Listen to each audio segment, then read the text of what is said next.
കട്ട ചെമ്പരത്തിപ്പൂ ഉണ്ടല്ലോ, അതുകൊണ്ട് നല്ലൊരു കറി ഉണ്ടാക്കാം. ചട്ടി അടുപ്പത്ത് വെച്ച് വെള്ളം പറ്റിയിട്ടുണ്ട്. അതിലേക്ക് ഞാൻ അല്പം വെളിച്ചെണ്ണ ഒഴിക്കുകയാണ്.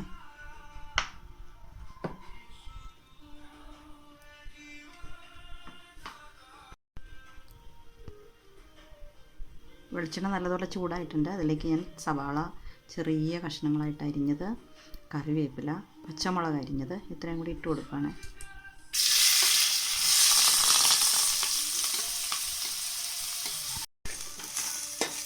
ഉള്ളിയൊക്കെ നന്നായിട്ട് ചൂടായിട്ടുണ്ട്. ഞാൻ അതിലേക്ക് അല്പം തേങ്ങ ഇട്ട് കൊടുക്കുകയാണ്. കുറച്ച് തേങ്ങ മതി.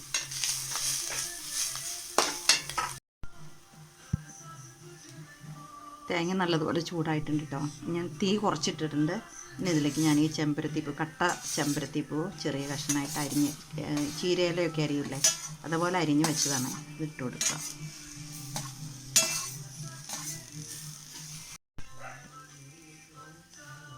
ഇതെല്ലാം നല്ലതുപോലെ ചൂടായിട്ടുണ്ട് കേട്ടോ. ഇതേപോലെ തന്നെ നമുക്ക് കഴിക്കാം, ഉപ്പും ചേർത്ത്. നല്ല രുചിയാണ്. പിന്നെ മുട്ട ഇഷ്ടമുള്ളവർക്ക് ഞാൻ ഒരു മുട്ട പൊട്ടിച്ച് അതിലേക്ക് ഒരല്പം മുളക് പൊടിയും മഞ്ഞൾപ്പൊടിയും ഉപ്പും ചേർത്ത് ഇളക്കിയിട്ടുണ്ട്. അത് ഇതിലേക്ക് ഒഴിക്കുകയാണ്.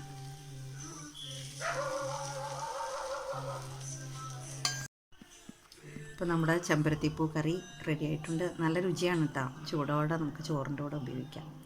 മുട്ട ചേർത്തില്ലെങ്കിലും കുഴപ്പമില്ല, അല്ലാതെ ഉപയോഗിക്കാം. മുട്ട ചേർത്ത് ഇഷ്ടമാണെങ്കിൽ അങ്ങനെ ഉപയോഗിക്കാം.